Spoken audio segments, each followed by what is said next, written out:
મિત્રો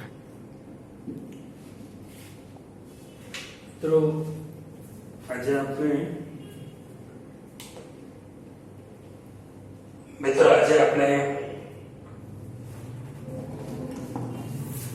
નવમું લેક્ચર શરૂ કરી રહ્યા છીએ, જેમાં આપણે વિકલન શરૂ કરવાનું છે. આગળના 8 લેક્ચરની અંદર કન્ટિન્યુટી એટલે કે સાતત્યતા વિશે વાત કરી. એમાં જુદા જુદા 6 પ્રકારોની વાત હતી. હવે આજે આપણે વિકલનની શરૂઆત કરી રહ્યા છીએ. સૌપ્રથમ વિકલનની વ્યાખ્યાથી સ્ટાર્ટ કરીએ. વિકલન કોને કહેવાય? ધારો કે function from ab to r, ધારો f ab to r એ કોઈ વિધેય છે અને c belongs to ab. જે વિધેય f નો જે પ્રદેશ છે એ પ્રદેશની અંદર કોઈ કિંમત ધારો કે c આપણે લઈએ છીએ, એ કોઈ પણ કિંમત લઈ શકાય. c belongs to ab છે ધારો કે. તથા h અતિ સૂક્ષ્મ, અતિ નાનો, h અતિ સૂક્ષ્મ સંખ્યા છે કે જેથી c plus h belongs to ab. ફરી મિત્રો જો f ab to r વિધેય છે, પ્રદેશ ab માં, વિવૃત અંતરાલ ab માં c કોઈ સંખ્યા છે અને h નું અતિ સૂક્ષ્મ મૂલ્ય લેવાનું છે કે જેથી c માં h ઉમેરીએ તો પણ એ ab ની અંદર જ રહે. રાઈટ. હવે જો limit h tends to 0 f c plus h minus fc upon h નું અસ્તિત્વ હોય, બહુ મહત્વની કન્ડિશન છે. Limit h tends to 0 f c plus h minus fc upon h નું અસ્તિત્વ હોય તો આ લક્ષના મૂલ્યને વિધેય f નું x બરાબર c આગળનો વિકલિત કહે છે.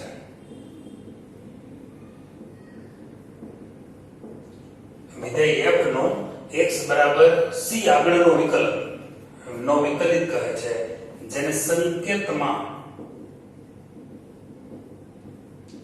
f' વડે દર્શાવાય છે.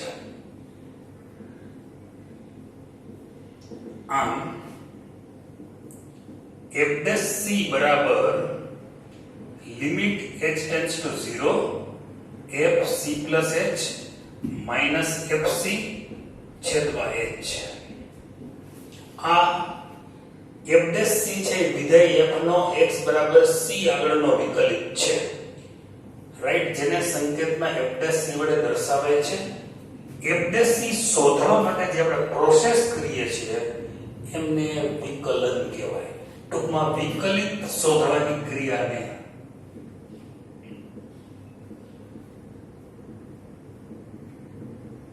વિકલન કહે છે.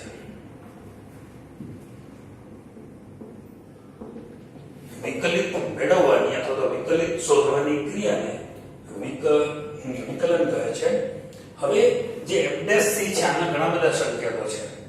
f' વિકલિતનો સંકેત છે f ના x બરાબર c આગળના વિકલિત માટે એક સંકેત છે f' સંકેત, અથવા બીજો સંકેત થશે d/dx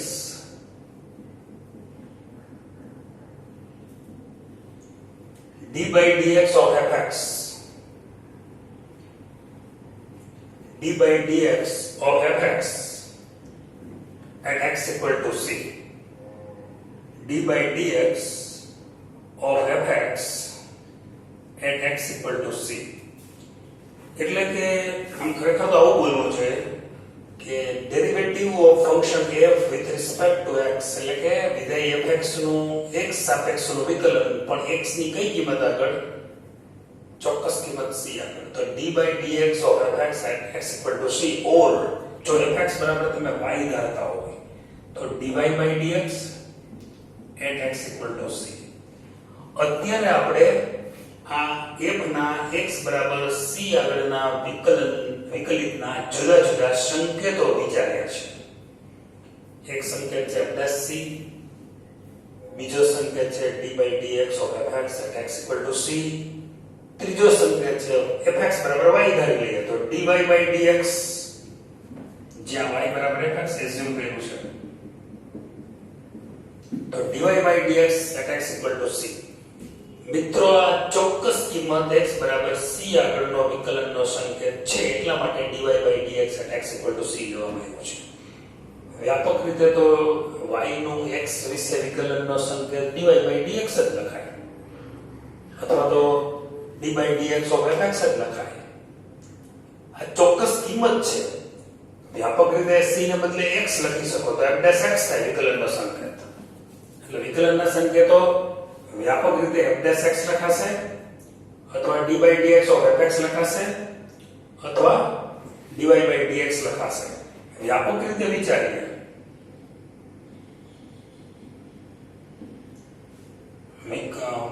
વિકલિતના સંકેતો કાં તો f' x કારણ કે c ને બદલે x લીધો છે અથવા બીજો સંકેત થશે d by dx of fx અથવા ત્રીજો સંકેત થશે dy by dx જ્યાં y બરાબર fx. તો જનરલી આપણે આવા સંકેતો વાપરવાના છીએ f' x અથવા d by dx of fx અથવા dy by dx. અચ્છા, આમાં કેટલાક અલગ અલગ પ્રકારના સૂત્રોની વાત છે. જેમ કે આપણે આ સૂત્ર અત્યારે લીધો છે f' c બરાબર આ સૂત્ર આપણે અત્યારે વાત કરી રહ્યા છીએ. હવે આ સૂત્રની અંદર થોડા ફેરફારો કરીએ આપણે. માની લો કે આપણે આમાં c h બરાબર જો આપણે x એઝ્યુમ કરીએ, c h બરાબર જો હું x એઝ્યુમ કરી લઉં તો સૂત્ર નવું બને. પરિણામ 1 માં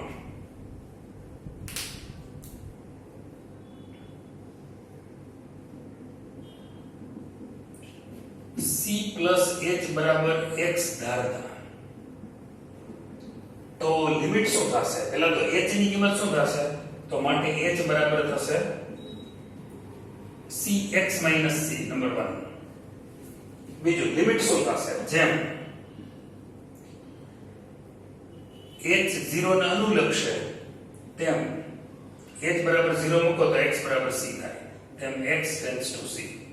તો નવી વાત થશે f' c બરાબર, તો માટે f' c બરાબર નવું સૂત્ર બનશે limit x tends to c fx fc છેદમાં x c.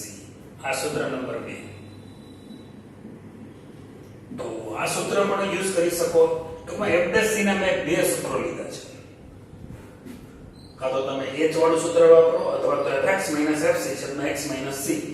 બંનેનો મીનિંગ સરખો થાય, એમાં કોઈ ફરક નથી. આ સૂત્ર નંબર 2. હજી આ સૂત્ર ત્રીજી રીતે લખી શકો છો. માની લો કે આપણે સૂત્ર નંબર 2 ની અંદર x ને બદલે c લઈએ અને x ને બદલે c, રાઈટ, સોરી, x ને બદલે x h અથવા તો સૂત્ર નંબર 1 માં c ને બદલે x લઈએ તો સૂત્ર આ જ પ્રકારનું થાય. વ્યાપક રીતે પરિણામ 1 પરથી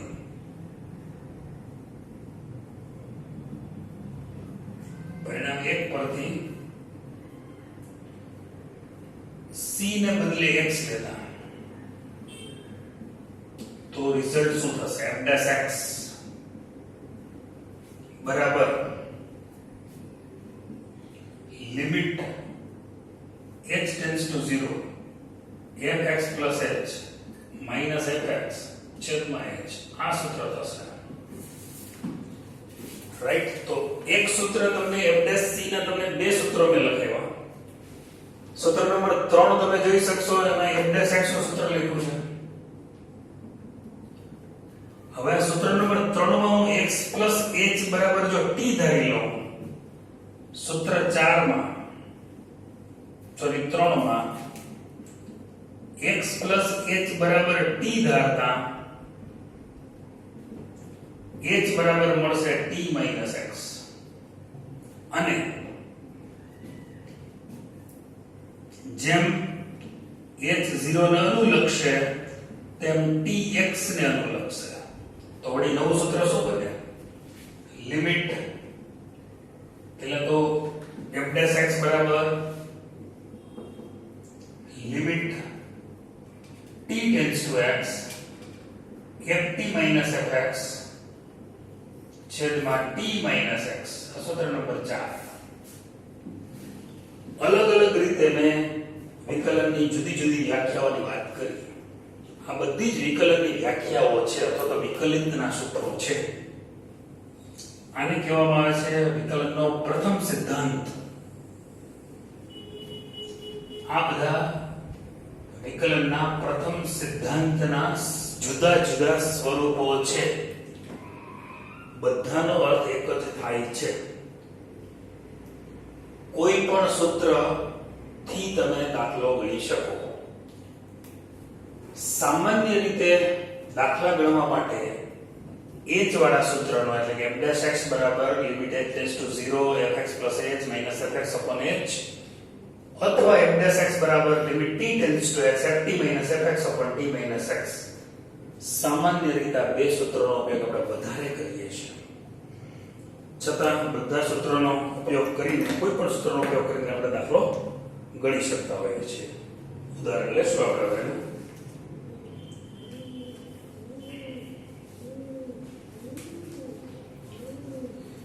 થોડીક વાત આપણે એ કરી લઈએ આપણે જે આજે ટોપિક ભણવાનો છે એમાં મુખ્યત્વે વિકલનીયતાનો ટોપિક ભણવાનો છે જે વિધેય વિકલનીય હોય એ વિધેય સતત હોય જ પણ જે વિધેય સતત હોય એ બધા જ વિધેયો વિકલનીય થશે એવું જરૂરી નથી વિકલનીય છે કે કેમ ચેક કરવા માટે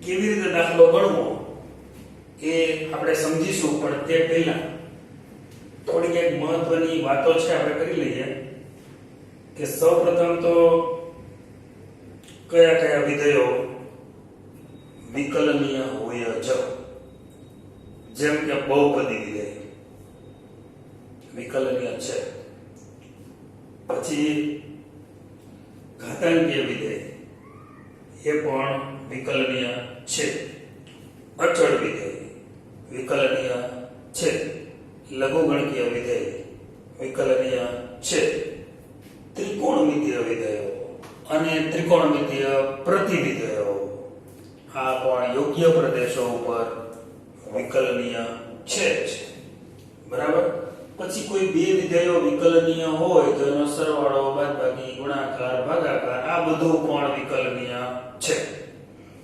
રાઈટ અને કોઈ બે વિધેયો વિકલનીય હોય અથવા તો બે થી વધારે વિધેયો વિકલનીય હોય તો એનું સંયોજિત વિધેય જે બને એ પણ વિકલનીય થાય આ બધી થોડીક ચોખવટ હવે દાખલો જોઈએ એટલે વધારે આઈડિયા આવશે પ્રકાર 7મો હવે શરૂ થાય છે વ્યાખ્યાઓ બધી નોટ રાખજો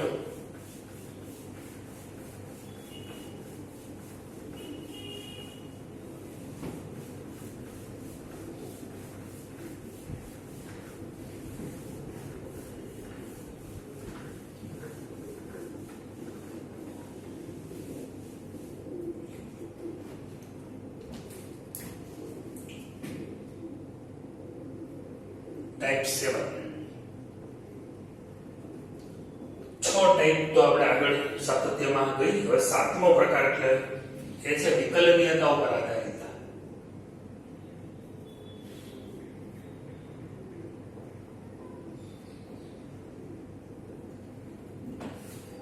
એક્સરસાઇઝ જોશો ને તો સ્વાધ્યાય 5.2 એમાં બે દાખલા છે 9 ને 10.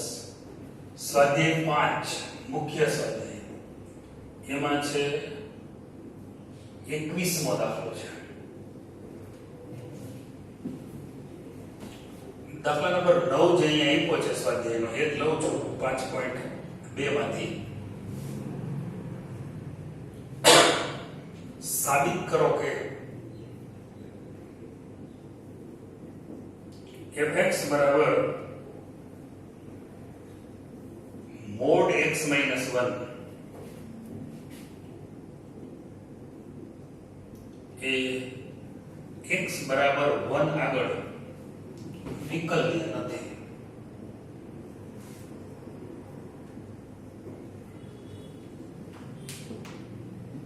હવે x બરાબર 1 આગળ વિકલનીય નથી એવું સાબિત કરવું છે. મેં તમને f' નું સૂત્ર આપ્યું જેનો વારંવાર ઉપયોગ કરવાનો છે. f' બરાબર સૂત્ર શું છે? Limit x tends to 0 fc plus h minus fc છેદમાં h. આ સૂત્ર કોના માટે વપરાય છે? તો કે વિધેય f નું x બરાબર c આગળનું વિકલન મેળવવું હોય તો, એટલે કે f'. હવે અહીંયા c ની જગ્યાએ x બરાબર 1 આગળનું વિકલનીય ચકાસવું છે કે વિકલનીય છે કે નહીં. બરાબર? તો આપણે શું કરવું પડે? f'1 નું સૂત્ર લખવું પડે. f'1 બરાબર શું થાય? f'1 બરાબર limit x tends to 1 fc plus h એટલે કે 1 plus h minus f1 છેદમાં h. પેલા તો સૂત્ર લખવું પડે આપણે, અથવા આ સૂત્ર યુઝ કરવું હોય f' બરાબર limit x tends to c fx minus fc છેદમાં x minus c. આ સૂત્ર ઉપયોગ કરવો હોય તો અહીંયા શું કરવું પડે? અથવા આપણે આ સૂત્રનો ઉપયોગ કરવો છે. માની લો કે બેમાંથી એક જ સૂત્રનો ઉપયોગ કરી શકાશે, એટલે માની લો કે આપણે આ સૂત્રનો ઉપયોગ કરવો છે. Limit x tends to 1 c ની જગ્યાએ 1 fx minus fc fx minus f1 છેદમાં x minus 1. મિત્રો જ્યાં તમને c દેખાય છે ત્યાં તમારે મતલબ એ વ્યાપક રીતે વિચારીએ છીએ કે f' બરાબર limit x tends to c અહીંયા fc બરાબર fc બરાબર તમારે સૂત્ર વાપરવાનું છે limit x tends to c fx fc છેદમાં x c. અહીંયા c બરાબર આપણે બેમાંથી એક સૂત્રનો ઉપયોગ કરી શકીએ છીએ. c બરાબર અહીંયા 1 છે, તમારે x બરાબર 1 મૂકી દેવાનું, મતલબ c બરાબર 1 મૂકી દેવાનું. Limit x tends to 1 c ની જગ્યાએ 1 fx f1 છેદમાં x 1. હવે f1 ની કિંમત તમે જાણીએ છો કે fx f1 એટલે કેટલું થશે? fx બરાબર x 1 છે, તો માટે f1 ની કિંમત થશે 0. x બરાબર 1 મૂકો એટલે 0 મળે. તો અહીંયા તમારે આ સૂત્રને ડાબી બાજુ અને જમણી બાજુ બેયના લક્ષ મેળવવાના. હવે limit x tends to 1 positive fx minus f1 છેદમાં x 1 is equal to limit x tends to 1 positive fx એટલે કેટલું? mod x 1. f1 કેટલું? 0 upon x 1. Limit x tends to 1 positive. હવે અહીંયા mod x 1 ઉપર છે અને નીચે x 1 છે, એટલે ઉપર માનાંક વિધેય છે, નીચે બહુપદી વિધેય છે. તો તમારે શું કરવાનું છે? મોડમાંથી x 1 બહાર લેવો કે 1 x બહાર લેવો? x - 1 જ ઓબ્વિયસ બહાર આવશે. કારણ કે x → 1 પોઝિટિવ હોવાથી x > 1 એટલે કે x - 1 બરાબર જવાબ શું થશે? x - 1 જ. બરાબર છે. અચ્છા, હવે આ બે કેન્સલ થઈ જશે. અચળ વિધેયનું લક્ષ અચળ. તો જમણી બાજુથી આ સૂત્રથી કિંમત મેળવી, આપણે લક્ષ મેળવ્યું તો 1 આવ્યું. હવે ડાબી બાજુથી કિંમત કરીએ. Limit x → 1 negative fx - f1 upon x - 1 બરાબર લિમિટ x → 1 નેગેટિવ fx એટલે mod x - 1. અહીંયા f1 0 upon x - 1 limit x → 1 negative. હવે ઉપર mod x - 1 છે, એમાંથી બહાર આવશે 1 - x છેદમાં x - 1. શા માટે 1 - x બહાર આવ્યું? કારણ કે x → 1 નેગેટિવ છે એટલે x <1 એટલે mod x - 1 બરાબર 1 - x. હવે આ બે કેન્સલ કરો એટલે -1 થશે. અચળ વિધેયનું લક્ષ અચળ. મિત્રો ચેક કરજો બરાબર. અહીંયા આ સૂત્ર, આખું જે સૂત્ર છે અહીંયા લખ્યું છે f'1 બરાબર એમનું જમણી બાજુથી લક્ષ શોધ્યું. એટલે વિકલન એટલે શું? વિકલિત એટલે શું? કે જે આ લક્ષનું વેલ્યુ છે એ વેલ્યુનું મતલબ લક્ષનું અસ્તિત્વ હોવું જોઈએ. અસ્તિત્વ ક્યારે હોય? ડાબી બાજુ જમણી બાજુના લક્ષ સરખા થાય તો જ ને. ડાબી બાજુ જમણી બાજુના લક્ષ અલગ અલગ મળે છે. તો અહીંયા આપણે શું કહી શકશું? રીઝન શું આવશું? અહીં limit x → 1 positive fx - f1 આખું સૂત્ર લખવાનું બરાબર note limit x → 1 negative fx - f1 છેદમાં x - 1. એટલે કે જમણી બાજુથી લક્ષ અને ડાબી બાજુથી લક્ષ અલગ મળે છે. તો માટે limit x → 1 fx - f1 upon x - 1 નું અસ્તિત્વ નથી. અસ્તિત્વનો ઇનકાર છે. અસ્તિત્વ નથી. આ કોના બરાબર છે? તો કે f'1 બરાબર છે. તો માટે f'1 ન મળે. માટે f'1 નું અસ્તિત્વ નથી. માટે f x બરાબર 1 આગળ વિકલનીય નથી. કારણ કે વિકલનનું સૂત્ર હતું f'1 નું. તો માટે f(x = 1) આગળ વિકલનીય નથી. તો આ રીતે કોઈ પણ વિધેય પછી તમે વિકલનીયતા દર્શાવવા માટે ફરી પાછો લક્ષનો સહારો લેવો પડશે. અને આ દાખલામાં એક mod x - 1 હોવાના કારણે એક વખત x - 1 બહાર આવ્યું માનાંકમાંથી, એક વખત 1 - x બહાર આવ્યું. એટલે જમણી બાજુથી લક્ષ અને ડાબી બાજુથી લક્ષ જુદા પડી ગયા. તો જે કરિશ્મા છે એ ડાબી બાજુ અને જમણી બાજુનો નથી. કરિશ્મા છે એ મોડનો છે, માનાંક x - 1. બરાબર છે. તો માનાંકનો કરિશ્મા છે, કરિશ્મા કપૂરનો કરિશ્મા નથી. રાઈટ.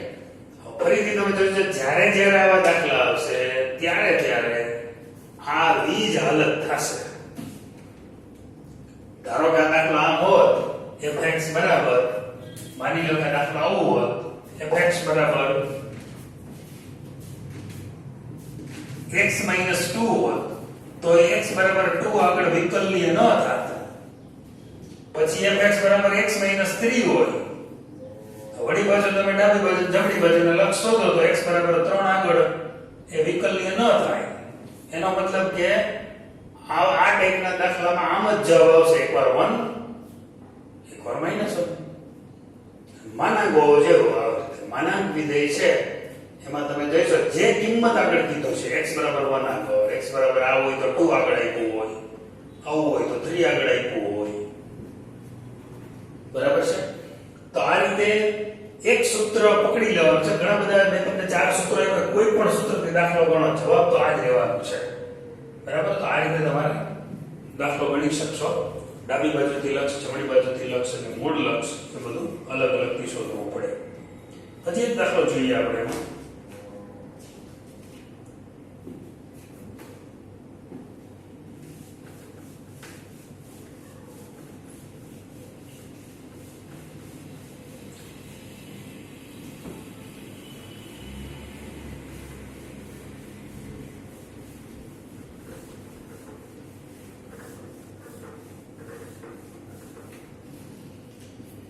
હવે જે દાખલો આવે છે એ પાછો તમને ખ્યાલ છે પૂર્ણાંક ભાગ વિધેય.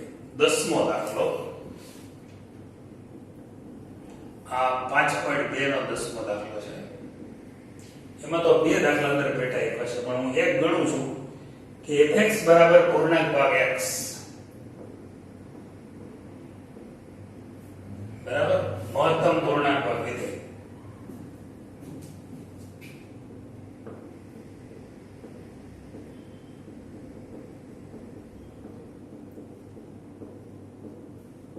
કે x બરાબર 2 આગળ વિકલ્ય નથી.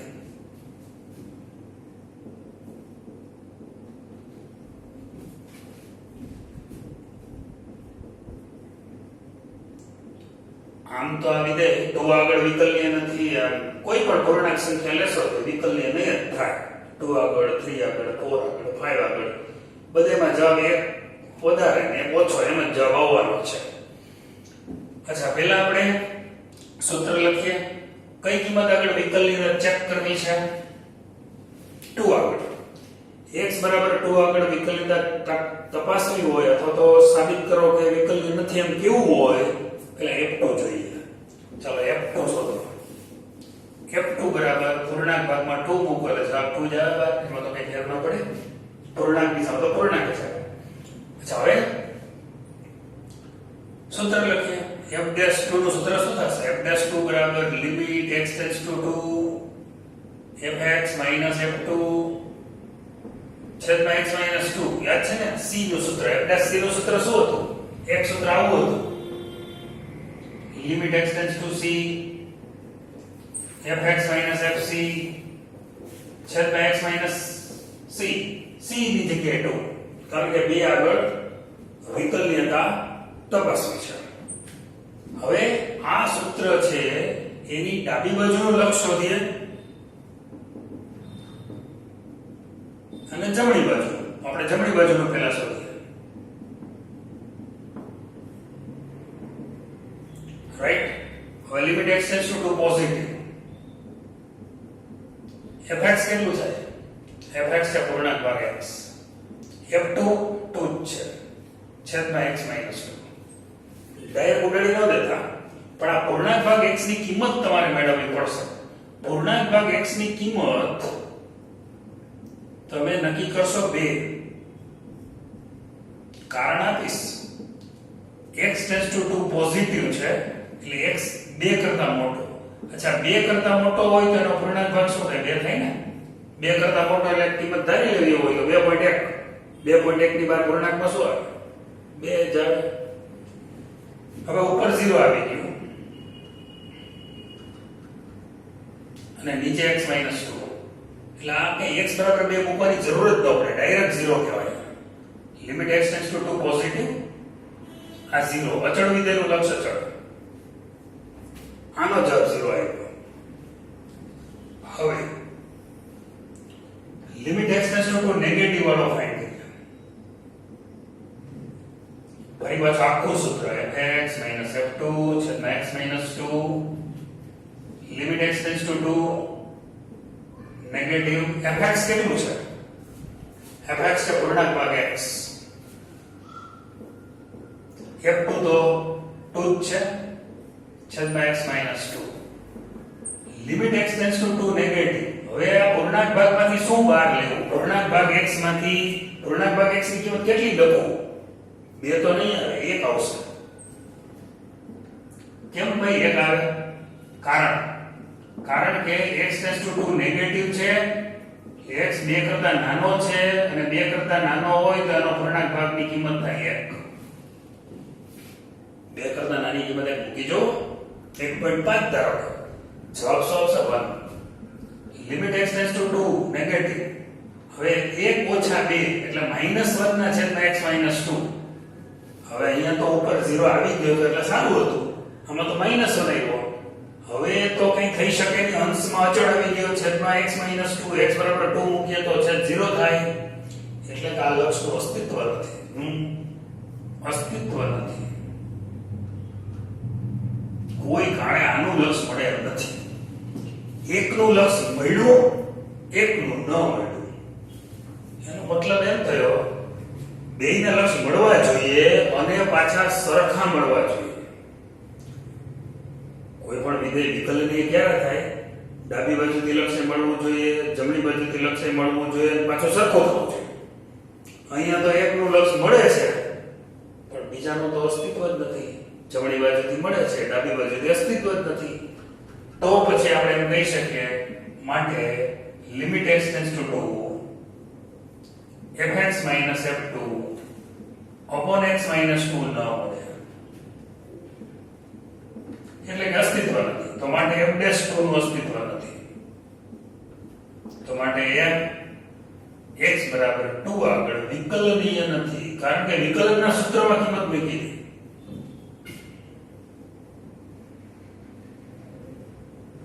લક્ષની મદદથી આપણે ચેક કર્યું કે આ વિકલનીય નથી તો મિત્રો આ રીતે વિધેય વિકલનીય છે કે નહીં એ ચેક કરવું હોય તો આ રીતે કરી શકાશે થોડા દાખલા હોમવર્કમાં છે જ તમારી પાસે પીડીએફ માં હું આપીશ તમે ટ્રાય કરજો બહુ સહેલો ટોપિક છે અને લિમિટેડ દાખલા છે ટેક્સ્ટબુકમાં 2 દાખલા છે એમાં x બરાબર 3 આગળ છે પણ એ વિકલનીય નહીં થાય કારણ કે 3 આગળ તપાસશો એટલે અહીંયા 0 આવશે બીજું એમ આવશે કે -1 ના છેદમાં x માઈનસ અહીંયા x લેસ ધેન 3 હશે એટલે લેસ ધેન 3 આવશે એટલે તમારો જવાબ અહીંયા ફરી જશે બરાબર છે એટલે 2 આવશે પણ ડિફરન્સ તો આ જ રહેવાનો આવશે એટલે જવાબ બીજું અસ્તિત્વ નહીં આવે આમ તમે આગળ દાખલા ગણી શકશો ઓકે